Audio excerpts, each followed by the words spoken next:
Today I'm going to be tying up a long-tailed shrimp fly called the kitchen sink. Okay, so I've just used fluorescent orange for my thread. What I'm going to do first of all is add on silver wire, which will form the rib and the tag of the fly. I'm just attaching that on underneath. Okay, and then just bring the thread up to the hook points. And then we just get our wire and do 3 or 4 turns. And then tuck it in underneath. And then bring our thread up to secure it in. Okay. Then I'm going to just pull my thread back. Or sorry, the wire back. Okay. And then I'm going to build up a little bit of the thread so there's not too big a kick for the tail. Okay, and for the tail I'm going to use orange bucktail. So I have some pre-stacked already here. I'll put a wee link in the description if you want to see the video how I explain how to do that.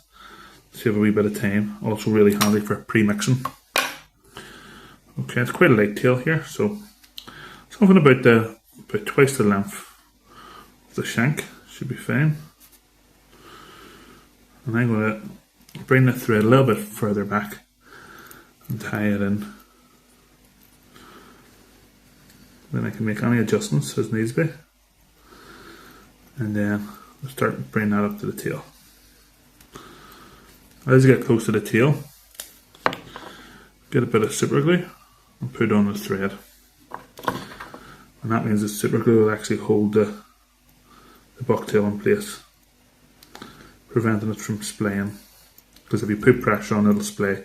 I'll just show you this. There you go, that's what would happen on the tail there. Okay, so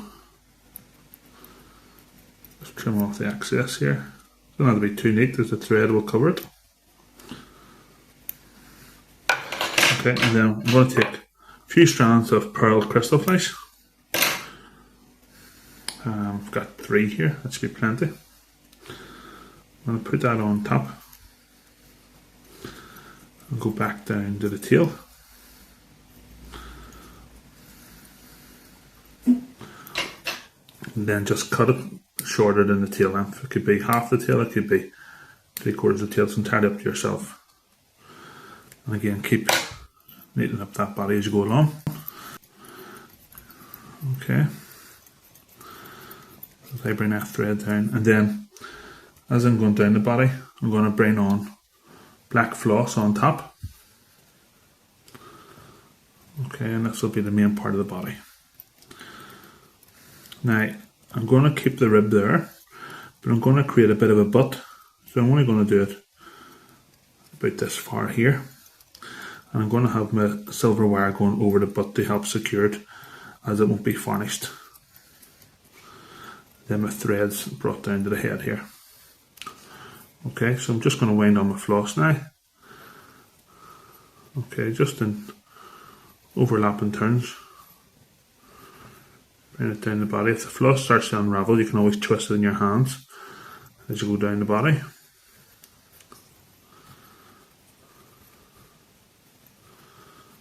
Okay, and then once you're happy, then just come in and secure it with your thread with a few wraps. And again, neaten up as you go along if you can. Then I'm going to get the silver wire. First run round that butt, and then just keep on going until you get about 4 or 5 turns. This is a small fly. This is only a size 12 hook. A few more wraps to secure that in, and then to save your scissors, just twist that off. Okay, now we're ready to add the first part of the wing, which is white fur. So I'm going to use white. This is white fox pelt. Okay, I'm just going to take a section here, cut it close to the leather, and then I'm just going to remove the guard hairs. Okay, and then I'm going to hold it at the top and remove the underfur to really reduce that bulk. The length of this, because it's a 2-part wing, I'm probably going to have it probably to about the hook barbs or so. Okay, pinch and loop to secure it in. Have a look.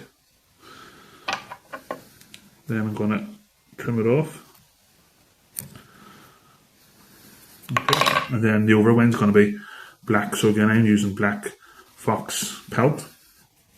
Just fine for these smaller hooks for size 12s in there. Fox pelt is perfect because it's a lot finer and it's a lot more mobile if you remove the guard hairs, as I'm doing now. And then hold the tip and again remove that under fur, because that bulk will really attach whenever there's water on and you won't get as much movement. Okay, and for this I want to go slightly further than the white, so probably just about halfway into the tail, slightly past the end of the hook. Okay, and again pinch and loop, secure it in.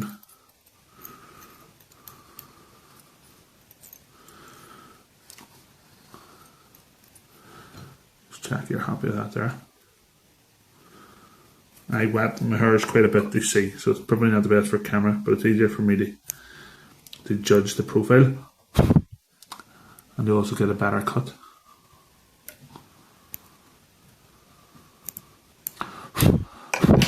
Okay, and then just neaten up your head there if you want.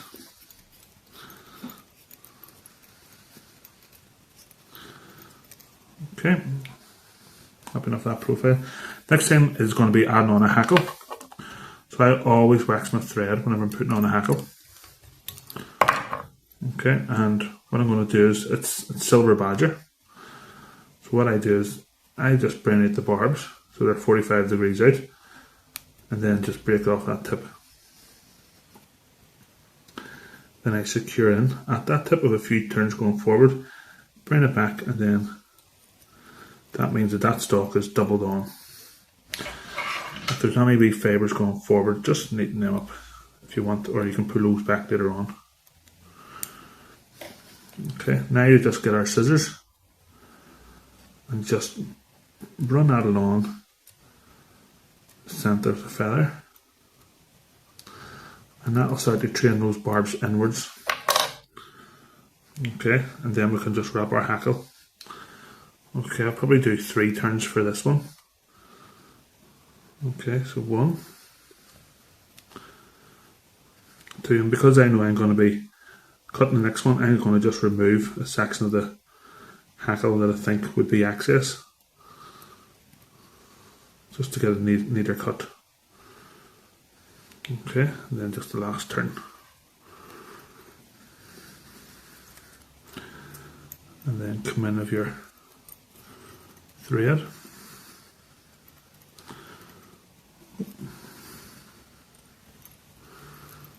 Okay, then I'm also going to bring everything back because there's a few fibres going forward there.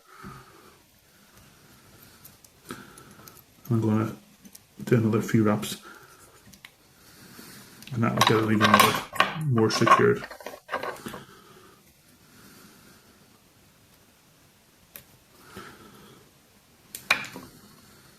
There's one of my favourites, managed to sneak forward, but I'll use the scissors for that one.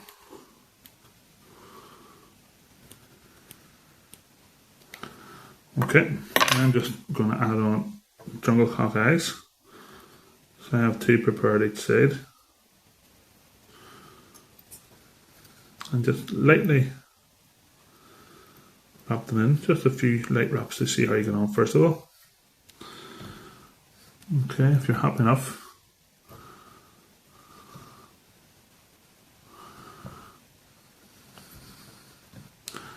If you're happy enough, then all I do is get a bit of super glue, put a little bit on about an inch of the thread, and that'll help secure that in. I won't get pulled out by a fish or a dodgy casting. Okay, then we just get the excess.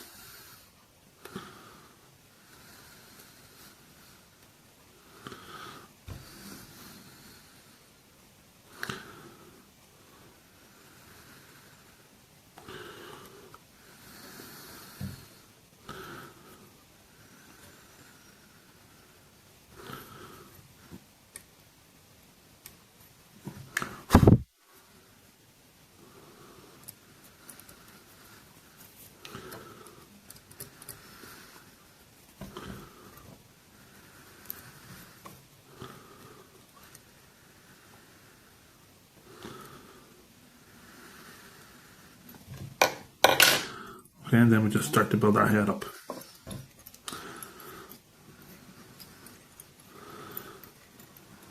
Okay. Then once you're ready, just get your whip finish tool and do how many turns you like to give it secure fly, secure head. And that is your kitchen sink, folks. So grey is a very effective colour for salmon. I know that shrimps have this grey colour. I know that's how Ali McGowan came up with the Ali shrimp. So I can see that working very well. And definitely one thing I'm going to be trying in low water this summer. If you enjoyed the video, do check out my other ones coming up on screen now. And until next time, thanks very much. All the best.